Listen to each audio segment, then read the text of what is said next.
I still remember when I first arrived on Earth, I met an old man. He took a fancy to the necklace around my neck. Taking advantage of my inattention, he snatched the necklace in one swift move, then climbed onto a train, hoping to get rid of me that way. I chased desperately because that necklace was the only key to my spaceship. Without the key, I would be reduced to a wandering alien on Earth forever. Although we couldn't understand each other's language, I noticed that everyone on Earth wore clothes.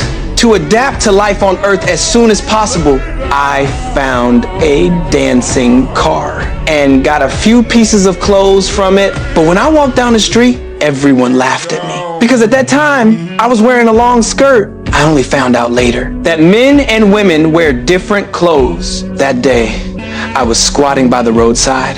Turning around, I saw that his pants were stuck in his buttocks. Out of kindness, I helped him pull the pants out. But from his reaction, I felt that this seemed to ruin his fashion. So I helped him put it back to the original state. Then he kicked me to the ground. I quickly got up and ran away. Later, I found a piece of paper with an old man's portrait in a wallet. And I soon discovered that this kind of paper could actually be exchanged for food. This made me understand that to survive on Earth, this kind of paper was essential. So I started collecting things with old men's portraits everywhere, thinking that this way I could exchange for more food. But the reality was not like that. The boss clearly didn't recognize this kind of paper. So I took out more pieces of paper, but none of them could be exchanged for food. It wasn't until I took out the original kind of paper that I got the food. At that moment, I realized that only this kind of paper was useful. So every day, I would get money and clothes from the dancing car. Once,